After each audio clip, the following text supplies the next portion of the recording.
Okay, so it says I'm live here. This is my first time trying to use StreamYard instead of the native YouTube app for doing streaming. So theoretically, I should be both live in YouTube and on Facebook. We'll see how that works. So today I wanted to live stream a little bit, just kind of talk about what's going on at the federal election level first, and then talk about a little bit more of the results of some of the elections that I talked about in my videos on YouTube when it was the last few weeks. So let's pull up the other screen here so we can see that. Oh, I gotta share my screen first. Hold on a sec. Bam. Share the screen. Share. There we go. So you can see here we have they just called Pennsylvania. So Biden is now considered by the major media entities as the president-elect of the United States of America. Will be the 46th president. He did so by, in this case, winning Pennsylvania, and he's currently up 34,000 votes, it looks like, and they're 98%. There were still, I guess, provisional ballots. I guess they were afraid to call it because they were worried about the provisional ballots. But as I told my friend last night, there just weren't enough provisional ballots to really make a difference unless Trump won all of them. And they were in majority Democratic districts. So it didn't seem like it was likely that they were going to do that. Anyway, so he won that state. They still haven't called Arizona yet. This is CNN, who, like MSNBC, has been pretty conservative in terms of whether or not to call anything. They haven't called it yet, even though his lead, what's 20,000 now? That one's continuing to whittle down, but it's slowed greatly. It's at 97%. Nevada actually expanded. That got down as low as 8,000. Now it's back up to, what is that, 26,000? So that's unlikely to flip. Georgia down here, there were also apparently some provisional or military ballots. There were some other ballots that were still floating out there. Biden's up by 7,000, but it seems like that still could theoretically flip back. I don't think it will, but it's possible. North Carolina, they just either aren't counting votes or they aren't reporting votes. So we won't know about North Carolina until probably sometime next week. So that's the presidential election.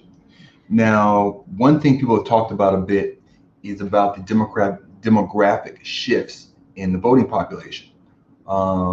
Some of my African American friends were worried about the black vote going to Trump more than it did. Well, in 2016, the black vote went to Trump at about 9% overall. That was, I believe, 7% black women and like 13% black men, something like that. Well, this time around, it went to Trump at about 9%. The black women actually ticked up towards Trump ever so slightly to 6%, but black men ticked down ever so slightly back to 12%, leaving about 9%. So as much as that was ballyhooed, and then at the end of the day, they didn't really, the black vote didn't really change. The Latino vote did change though. Trump across the board did better with Latinos this time than he did 4 years ago. Actually taking a majority of Cubans and just increasing his numbers a little bit in the other Latino categories. And apparently, Biden did fairly well with Asians overall as well. So one thing I wanted to talk about now that really been bugging me is how terrible the polling was this time around. I mean, it was pretty bad last time, and I, like many people, thought, oh, this time around, they'll fix it. This time around, they'll realize the mistakes they made, and so the polling would be more accurate. And that's why I was pretty confident Biden would win before the election, because the polling would have to be massively wrong in order for Donald Trump to win. Well, it was massively wrong, and especially in the most important swing states. The states that, actually, here, where we go? I'm gonna pull up this thing. There we go. I'm gonna make this bigger because it's hard to read it. Bam. All right, let's check this out. The gray dots on here are the dots where the polls were, and I believe the number they used here was the 538 weighted average. So they're trying to be smart about how they're using these numbers for these polls. But if you look at it, almost every state is shifted, you know, anywhere from 5 to 10 points in Trump's favor. I have another one that's kind of better in terms of giving you raw numbers. You'll see there are a few exceptions. So in Louisiana, polling was pretty accurate, and in New Jersey, polling was pretty accurate, and in California, the polling was actually much worse. The polling actually shifted the other way, and was actually more blue than what polling indicated by 7 or 8 points. I mean, Biden is basically doubling Trump's vote counts in California. So that's pretty ridiculous exception, but it was. One state that, like, how do you get this wrong is, as much as Wyoming was favored for Trump, this is the one right at the top of this graph, they apparently were still wrong by like 10 points. And it actually was even more for Trump than their polling indicates. Like, some states, I understand you have very mixed demographics. Wyoming's very red. It's hard to understand how pollsters would get Wyoming, of all places, so wrong. Only thing I can imagine is they weren't polling it very much. So some of these states, they're just not really trying. Same with California, as a national scale, they're not really trying that much to poll in California. So you get all kind of weird results. And that's one thing you have to recognize, is that states where there's a focus on polling, you're theoretically likely to do better. But even Michigan, which I'm sure they polled a ton, was still off 5 or 6 points, and shifted into Trump's favor by 5 or 6 points, which made it competitive when it otherwise wouldn't have been. I have another one. Let me see you bring that back up. Bam. All right. Here we go. So these are kind of like the more of a solid numbers. It gives you a little better thing, easier to see. So in swing states, this is RCP. The top one's RCP. The bottom one is 538 averages. They're both about equally wrong, but this guy's showing two different ones. So Ohio was +7 to Trump. Wisconsin +6. Iowa +6. Texas +5. Florida +4.5 against the 538 average +5. Georgia +1. North Carolina +1. Minnesota actually went more for Biden, and then Arizona went more for Biden. So, I mean, that's just horrific. That's outside, for most of these swing states, that's outside their margin of error that they list. At the bottom of your poll, they'll list, +or-4, +or-3. These are outside of those numbers, which means these polls are trash. And the polling averages, which means most of the polls in the polling average were trash, which is pretty terrible. Now, one organization you all may have heard a lot about is the Lincoln Project. They raised about $67 million, apparently, according to the source that I looked at. And, that money could have been spent my money was donated primarily by Democrats or by left-leaning people. And as one article I read pointed out, that money could have been spent actually building up party infrastructure, because this election isn't just about the presidency. And I know that focus tends to be on the presidency, but at the end of the day, this election involves the president, federal Senate, federal House, state senates, state houses, judges, mayors, governors, and state party apparatus is what helped win all of those races, not just the presidential race. Running ads in non-swing states, which the Lincoln Project loved to do, doesn't necessarily win you a lot of down ballot races. Now, the stated purpose of the Lincoln Project was to, where was it? I had it written down somewhere. Their stated purpose, it's in my notes here. The stated purpose of the Lincoln Project was to win independent-leaning men, college-educated Republicans, and suburban white women. It seems pretty clear from the results of this election that they failed. White women actually went for Trump more than they did in 2016 as a percentage. But it's hard to look at what they were trying to do as successful when Trump nearly won. As I said, as I mentioned earlier, this was not a great race for down ballot Democrats. Even though Biden did manage to win, they lost seats in the House, which I'll get to shortly. Now, funny, let me just the kind of top off this point about the Lincoln Project. That organization is actually signed with, I believe it's United Artists, or some kind of creative artists or some kind of management agency. These are the people that these are former or not even former Republicans. These are former, members of Republican administrations that did things like get us into the Iraq War and the Iraq and Afghanistan wars, helped get right-wing judges, and now they're trying to turn their little project into an ongoing, financially lucrative scheme for them. It seems pretty cynical and almost like a grift, and I wouldn't give them a dime. And here's an interesting random note from Florida. Florida won. Florida was been terribly for Democrats overall. I mean, of course, Biden lost. As I said, this polling average +5 towards Trump. But guess what won? A $15 minimum wage, a policy that national politicians like Bernie Sanders were in favor of. Makes you think maybe he would have done a little bit better than Florida than Biden did, considering how his policy, or one of the policies he strongly advocated for, did a whole lot better in that state than Biden or a bunch of congressional Democrats did. Then again, I do understand that partisan politics are very strong, and an issue like the minimum wage doesn't necessarily have a party attachment to it, whereas any politician that runs under the blue or red banner does have that.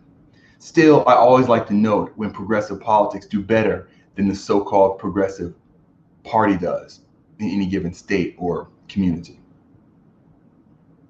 Now in the Senate, Democrats have netted essentially one seat. The way they did that, let me pull up the Senate races here. Oh, where's the Senate?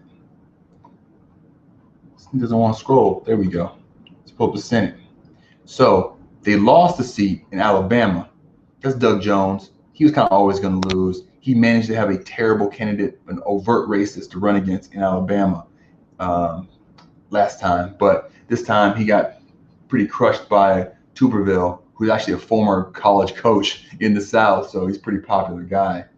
And Doug Jones didn't really have a chance. And honestly, most projections assumed Democrats would have to win a separate seat to make up for losing Doug Jones' seat. And they've already been, even before the election, people were talking about Doug Jones being in the Biden administration in some role. So that's not a surprise. However, Mark Kelly did a pretty good job in Arizona winning that seat. He's up, he was actually doing like 100,000 or so votes better than Biden was in that state. But I think he's well liked. And McSally got appointed. She actually lost, Martha McSally lost her election in 2018. But the other senator left, and that gave her, I'm trying to remember if it was John McCain passing away. I want to say that wasn't. So even though she lost her election in 2018 for the open seat, she got appointed by the governor to the other seat that became available. But she's very unpopular, and Kelly, he's cruising to a victory there. So that makes up for Doug Jones's. But the Democrats still needed more seats. And so in, I believe it's Colorado. Where is Colorado? CO. There you go. Hickenlooper defeated Gardner. Gardner was very unpopular, so it wasn't really a hard pickup. Hickenlooper isn't a great candidate, but didn't have to be. And Gardner lost that. Looks like he's lost that race pretty badly. That was, I think, the first race that was called on election night. It wasn't close. In a disappointing result, Gideon, who was polling ahead for months. I mean, I was watching this race. Collins has been a terrible thorn in the side of Democrats because she's in a blue state. She votes consistently with Republicans, but she talks out of both sides of her mouth. And apparently she's got her spell over her voting population because she picked up tens of thousands of Biden votes in her favor. Now, Biden didn't really try to combat her or say, you got to vote or push hard for Gideon, near as I can tell. He kind of just let that coast because I guess he didn't want to lose Maine and was alienating voters by talking badly about Susan Collins. But that's the kind of short-sighted stuff that the Democratic presidential nominees need to think about, is if you don't help get elected the Senate you need to get things accomplished you want to accomplish, you end up with this result. People voting for you, but then voting for the Republican that's going to vote against you and probably make your life more difficult. I mean, we'll see, but that's unfortunate. That was a seat that really looked like a real possible pickup. They're very galvanized, like grassroots people trying to get Collins out because she's a consistent voter in the Republican caucus and Senate, but she talks like she's an independent. I was hoping that people would have seen through it by now, but they didn't. Let's see here. Oh yeah, that's the other thing I wanted to talk about. So here's some in Kentucky. Mitch McConnell cruised to victory despite polling indicating that Amy McGrath had a chance.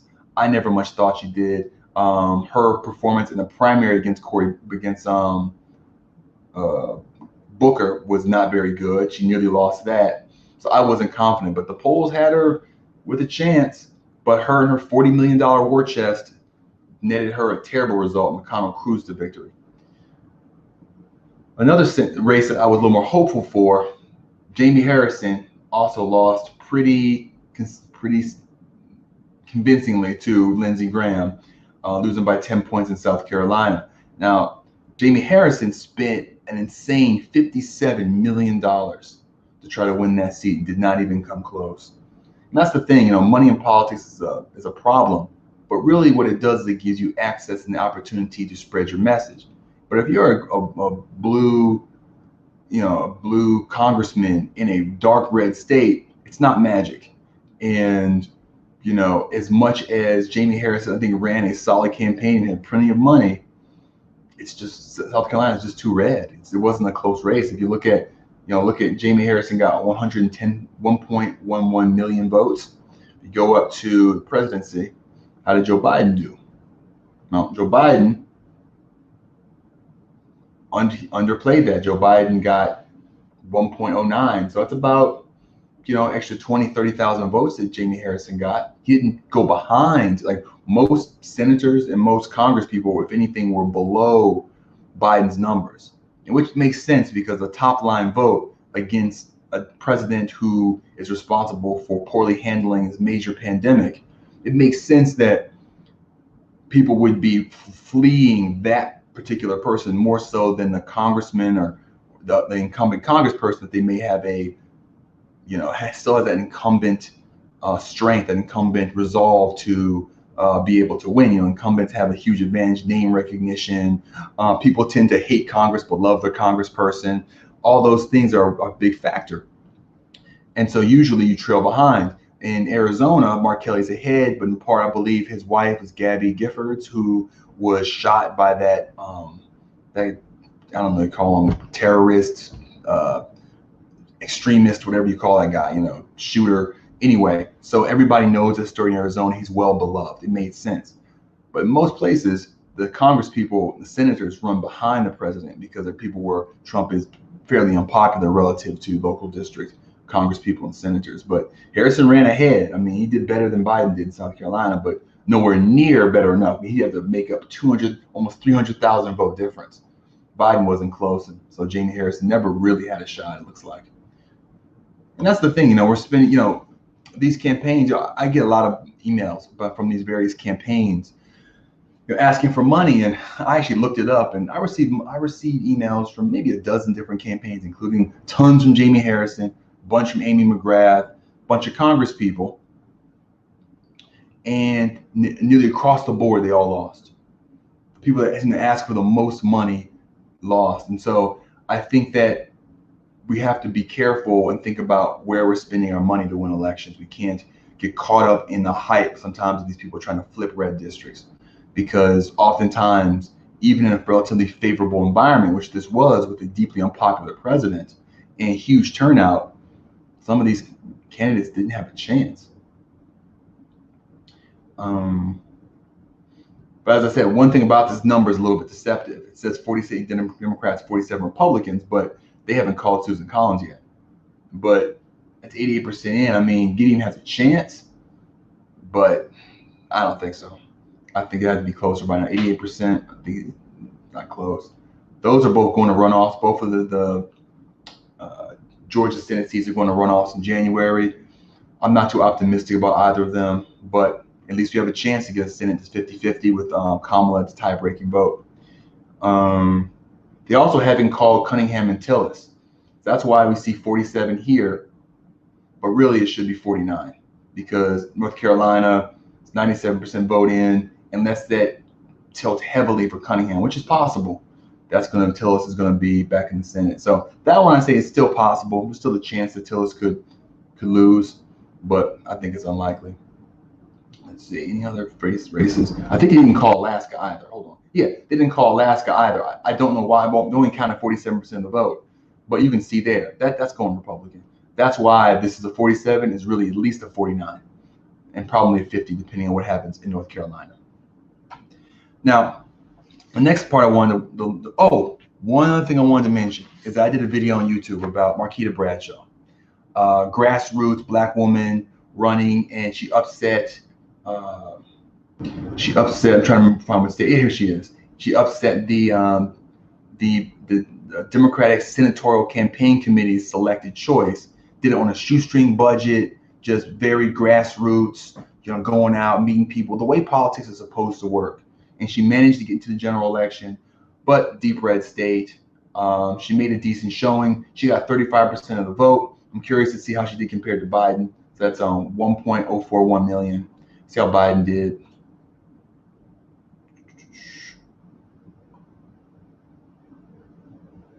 Wow, she did worse than Biden. That's a shame.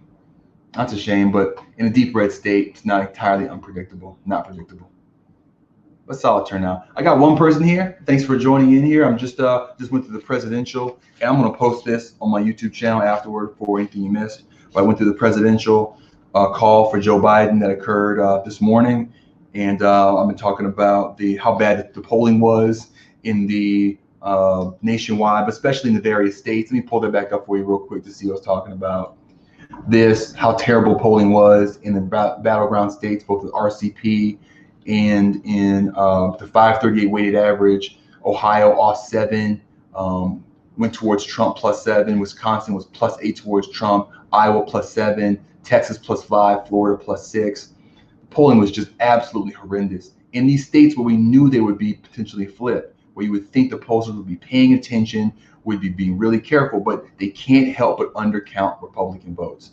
And it looks like that's going to be an ongoing problem for the next several cycles. So I think if you're a progressive and you're trying to get progressive politicians winning in these swing districts, you're looking at this, you're thinking you can't really trust the results. You have to bake in 5 to 7 points towards conservative candidate. So that was talked about that. Talked about how much of a failure the Lincoln Project was. $67 million down the drain, as well as $40 million down the drain trying to get Amy McGrath to beat Mitch McConnell, and $57 million on Jamie Harrison, a candidate I liked, but a pretty hopeless cause trying to beat Lindsey Graham, as it turned out. So the House of Representatives, now we're going to go to the House of Representatives. So the House of Representatives, Democrats lost seats. But the more I look at it, the more I realize that the seats they lost really were seats that they probably shouldn't have had in the first place. A lot of the seats were in swing districts in California, and actually in Orange County, actually what I would call probably red districts in California. You got Democrat Harley Rouda in California's 48th. He's losing. You have, actually, let me pull up those sections. I'll pull up California. California actually where a lot of them got lost. California. So right now, a lot of them they're calling too close to call. This one, California's 8th, there was no incumbent. That one is, but you see the Republican's going to win. This is 75% in. It's a chance, but it's probably going to be the Republican. Cox, that's in Orange County. That's generally a red district. So Cox won in 2018, and looks like the rubber band just swung back on that one. 25th, that was the race where that's become very much a purple district. As you can see, it's super close. They're calling Garcia the incumbent. I don't understand why, because that's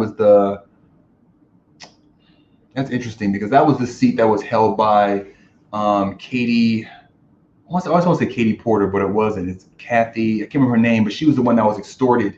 Her ex-boyfriend or something was trying to was revealing pictures of her, and then there was some thing about whether or not she was involved with one of her staffers on her campaign, and so she resigned. And I don't know if Garcia won a special. I think he must have won a special election. But Smith was the selected choice to buy the Democratic kind of establishment to replace Kathy or Katie, whatever her name was, and she's barely losing. But that's close. That's a real purple district, so that's not surprising. That doesn't matter. Calorie, that's an incumbent, so close. Cisneros, also in Orange County, very close, but probably will lose as Gil Cisneros. I've actually lobbied his office on behalf of an independent grassroots organization trying to amend the Constitution to say that corporations aren't people and money isn't speech. They were open to it, but they never actually signed on. Anyway, they're in Orange County. Not surprising that they're in a tough race. I'm probably going to lose. Let's see here. That's Harley Rowda, as I say. Orange County, tough district to hold. Issa won, which surprises me because he's in a corruption scandal. But that's the funny thing, like people don't seem to care. Voters don't seem to care that much when their politicians are tied up in pretty convincingly bad scandals. And Issa is corrupt. He bought his way into that seat, but he still gets to hold on to it.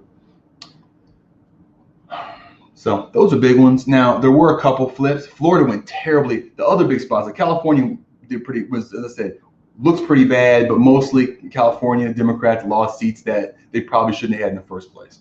Florida went badly as well. And there were several toss-up seats that could have gone either way that went for Republicans. So here's a seat, Democratic incumbent lost. Florida really just went terribly for Democrats. I mean, Biden underperformed Hillary Clinton in Florida. Florida was just a disaster. And I believe I said in one or two of my videos that like Biden should just be sitting in Florida. Like Florida was a linchpin for Trump to win, and Biden just really didn't see it as a path to victory. So he didn't pay attention to it. The vote skewed away from Latinos in general, and specifically Cubans. Oh, hi, Crystal. Away from Cubans. And so, well, let me put your little, I know how to do this. I can put your, whoop, there it goes. There's Crystal. So yeah, I think that's true. And one thing I was talking on my channel about was the fact that we don't have, in California, as big as California is, bigger than a state than many countries around the world, there's not really a California news network. And the news, the local news often is focused on very local things like, you know, if it bleeds, it leads, you know, shootings and car chases and the weather and that kind of stuff. So there's no real California statewide news source to talk about issues of corruption and state politics and all those kind of things. And with the On Me network stuff I'm going to be doing, I'm probably going to be doing a lot of coverage on that to bring some attention to it, because yeah, it's just people in his district may not have known about it. And I don't know if the person running against him had a lot of money. So who knows? I'm talking about Darrell Issa. So Florida went badly. There were several toss-up seats that had no incumbents. I think Republicans did the whole, you know, ran the number, like ran the board on those. But that one's uncontested. Went to a Republican. Still only got 92%, even though it's uncontested. Well, maybe that's because it's 92% entered, but I think that means 8% just voted for nobody. So anyway, let's see here. I'm trying to say, I saw some non-incumbent ones. Where are they?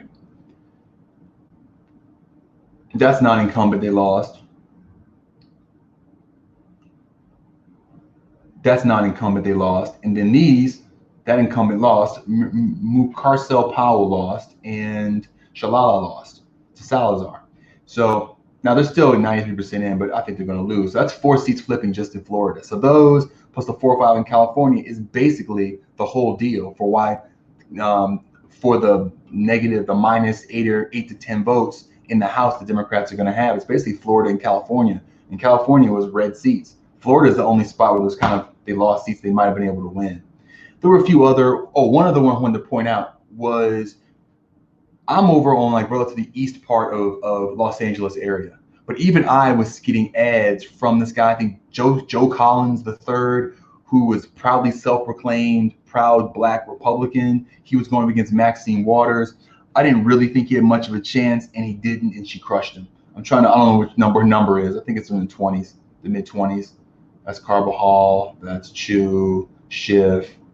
She up here, Takano, Roybal, Allard, Sanchez, Bass, Ruiz.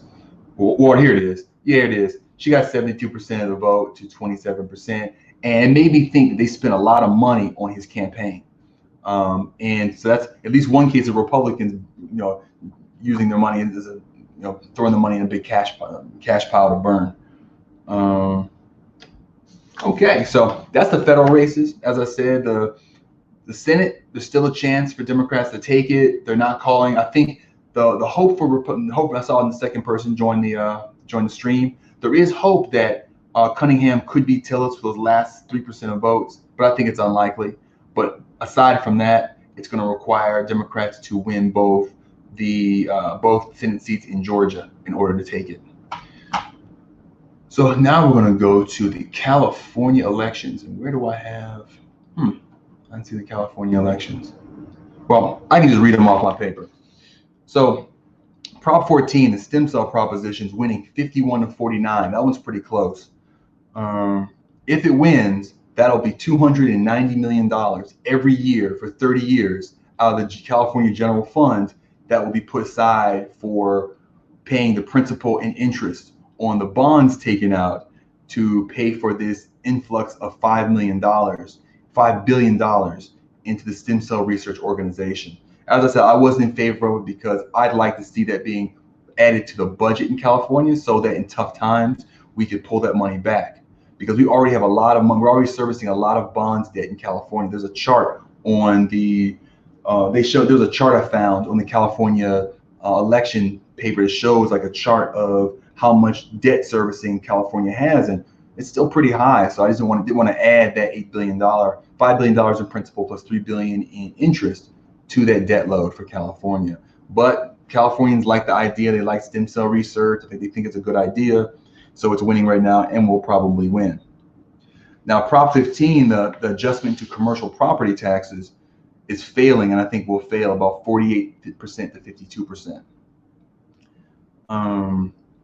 It's a close race. I think people, property tax is very touchy, and our economy isn't doing great. And I think some people were concerned about adding a potential burden onto businesses during these tough times.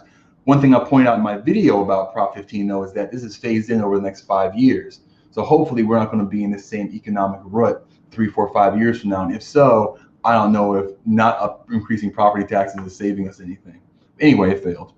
Prop 16, which would have restored the option to have affirmative action in California to government institutions, including higher learning institutions, failed.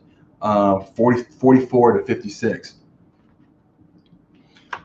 Yeah, I got another posting put up here. Boop. So, yeah, as I said, I was disappointed as well. I was hoping that, because I just feel like it locks us in. When we pass these bond funding bills like this that issue bonds, it locks us into a debt against the general fund in California for decades. So I don't like seeing that. It seems like a bad idea to me, even though the cause itself is pretty good. Prop 17, that would allow felon parolees to vote, did pass 59 to 41 percentage points. I was very happy about that. I mean, that's very pro-democracy. I think, the franchise, so letting people vote is a core concept, a core part of being a citizen in this country. Even if you're imprisoned, I feel like you're still a citizen. And so I don't think we should take away the franchise to even people who are in prison, because the reason why it's ethical and moral to put them in prison is because they are consenting to be governed by our laws and our society. And so for that reason, I would still allow them to vote, even if they're in prison. But certainly if they're on parole and they're working their jobs and they're paying taxes, they should definitely be able to be involved in our civic process. So that passed, fortunately. However, allowing 17-year-olds to vote in primaries did not pass. And I think it was just a bridge too far. It's probably weird to some people, like 17-year-old voting, but I like the idea, because I like the idea before kids leave for college, they get at least one chance to be involved in the voting process. And it gets them in a little bit earlier so the parents can guide them, take them to the polls with them. Because like for me, the first time I had a chance to vote, I was already in college and I didn't vote. I didn't start voting really until I graduated. I think after I graduated, I didn't vote until after I graduated, because you're in college, you're not thinking about that stuff. But if someone gets you involved in that process before you leave for college, I feel like that's a much better chance for you to end up becoming, getting more civically involved earlier. So I like the idea. Even though, I've heard various reasons why people put that on the agenda and stuff. To me, the principle of it, I liked. Oh, let me make my screen bigger, because I'm not really showing stuff on there that much. There we go. So that's that. Let's see what we got next. So Prop 19, which would actually adjust property taxes to raise money to adjust the rules more favorably for the elderly and for the the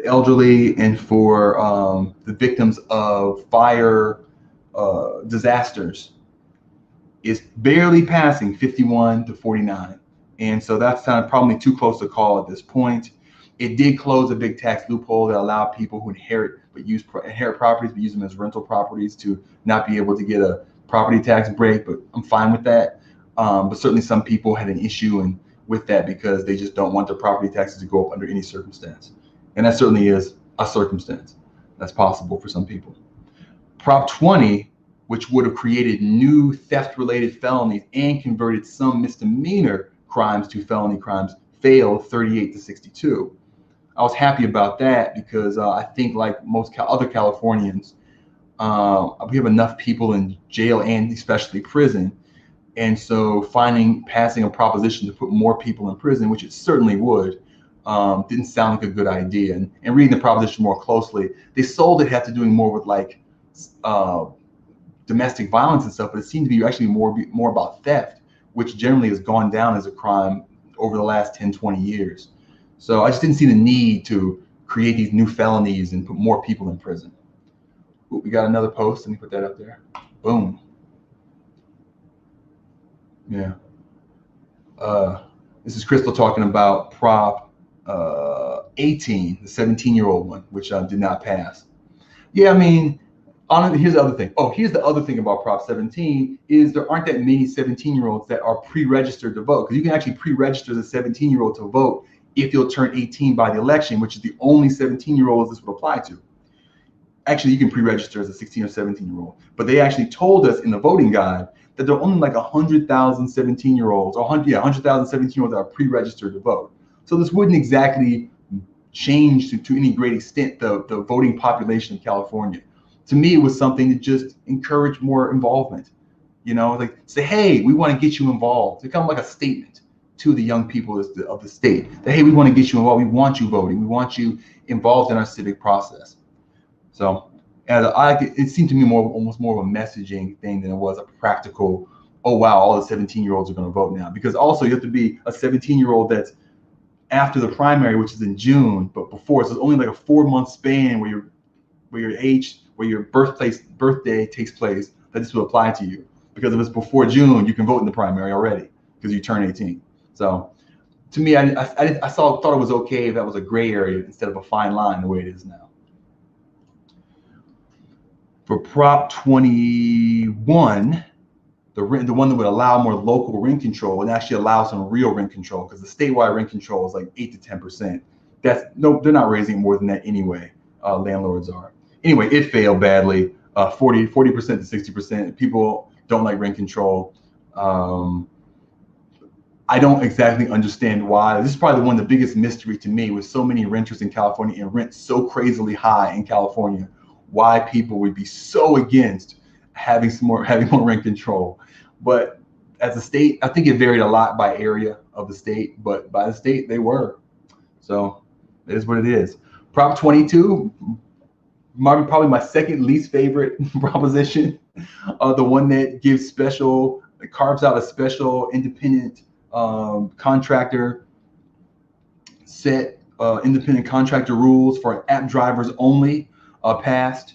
And like one could have easily guessed, they're already talking about trying to pass this in other states, either as a proposition or as a proposition or as a regular legislative law. I mean, if they spend $200 million, you can pass a lot of different things, a lot of different places if you're willing to do that for states the size of California. I mean, if you can find a way to make your employees not to pay unemployment taxes for your employees or workman compensation or really any kind of reasonable wage, why not pass that? So you would expect them to do that. But of course, they probably were a little mum on that until after it passed. I'm like, oh, great. Glad you all liked it. Well, maybe we should do this everywhere else. So that's what we're looking at seeing, is that potentially on other ballots in the next few years. So look forward to that. I've already made my case against that. It's just based on a labor study from UC Berkeley Labor Center. It just doesn't pay people very well. The pay guarantee is well below minimum wage, and the other benefits just aren't very good. It's a bad deal. Prop 23, that would have added additional regulations, though poorly considered regulations, to dialysis centers, failed. It actually failed the worst, 36 to 64%. But it's understandable because it didn't really make sense, and the issues they brought up that they wanted to address didn't seem like they would necessarily be addressed by just having a doctor sitting around all the time. I hope the legislature takes up the issue of cleanliness and emergency concerns with dialysis centers, because I do feel like they're probably run kind of roughshod or run not particularly well in California. But the answer to that probably is things like inspections and better standards, not just having a guy with a medical degree sitting there in an office, which is basically what Prop 23 was doing. Prop 24, the information security, Prop 24, the information security one passed. That was the one that it sounded to me sounded good in principle, but it creates a whole new bureau or institution in California that has people that be hired. It creates a whole bunch more bureaucracy, and also changes the laws in a whole bunch of very specific and small print ways that I didn't necessarily think were good. It's one of those bills that they packed a whole lot into it, and it's questionable to me what the real outcomes of it are. Like, as I said when I talked about propositions in general across the board, you have to start with a no and convince me to be a yes. This one sounded good, okay, in principle, but once I looked at the detail, there were some things I weren't so sure about with it. So while I don't think it's a horrible idea to improve information protection, privacy protections for Californians, I don't know if creating a whole new California institution for enforcement that then you have to appoint people to and run as a California specific thing, and changing those rules and the way they did was necessarily a good idea. So that one we may come to regret 5-10 years from now, but honestly, most people won't notice what it does, because it mostly just changed the way we enforce the laws and exempted certain companies from enforcement and things like that. It wasn't particularly interesting to me, compelling to me. And the last one, Prop 25. That was the bill that was a proposition that would have replaced cash bail with first of all, it would have just, for almost all misdemeanors, just set you free with your own recognizance unless you had been skipping court previously 2 or 3 times.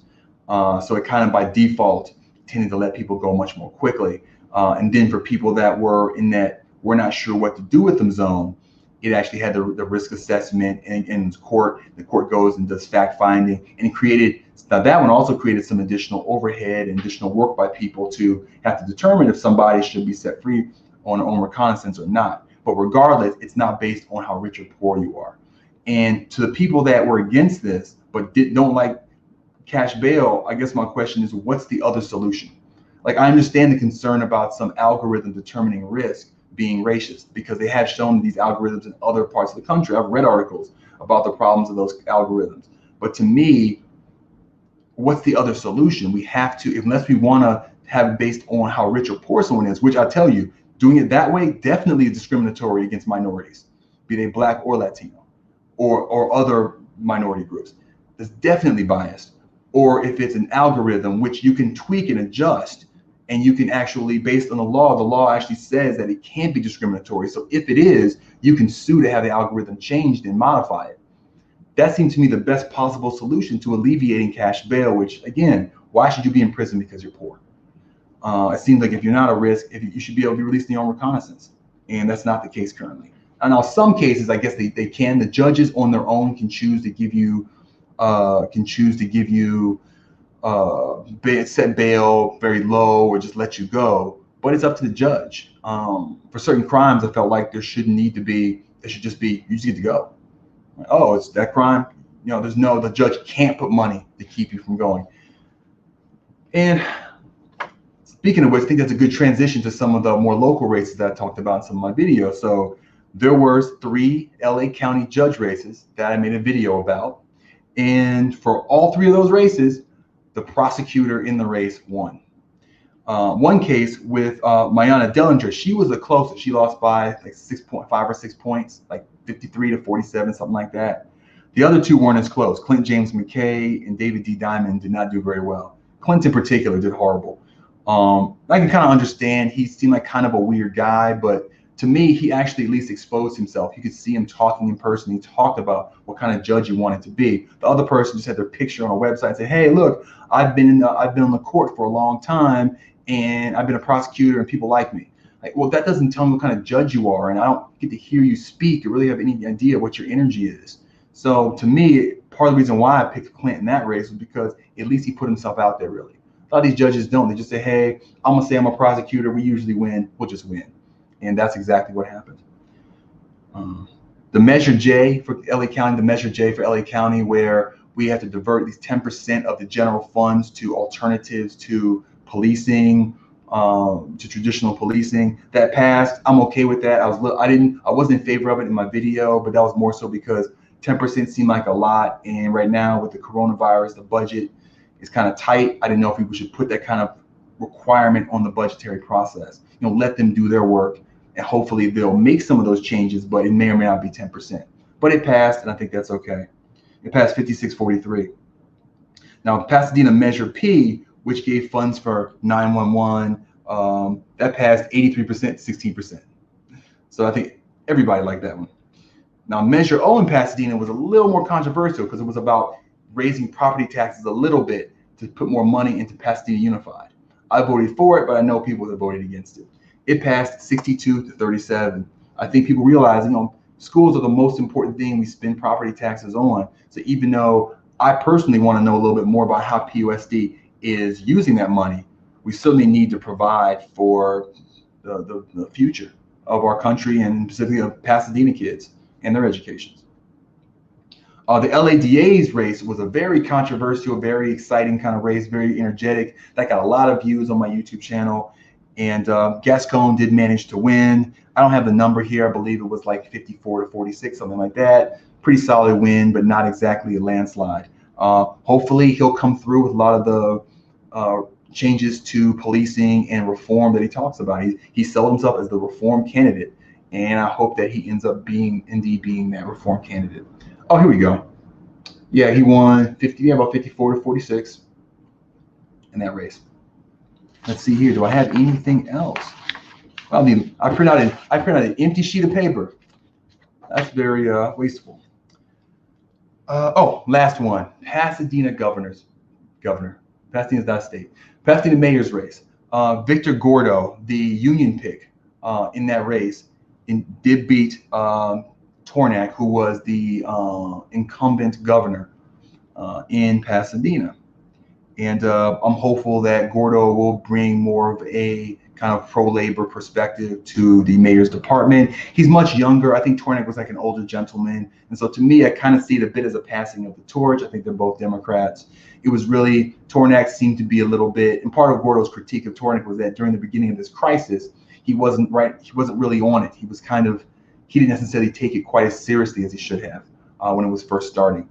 And Gordo seems like he has that more youthful energy of a young politician that'll come in and maybe be a little more proactive, will be focused more on affordable housing, which they both talk about some, but Gordo really seems to emphasize it more, and will just kind of be a more dynamic, more proactive mayor for the city.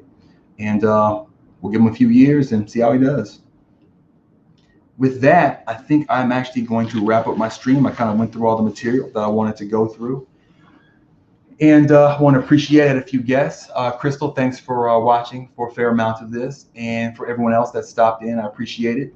I may chop this up, or I may just put it all on a whole on YouTube. But thanks everybody for watching my first stream on StreamYard. It's my second stream, my first stream on StreamYard. And have a good rest of the day. I have to press the button twice.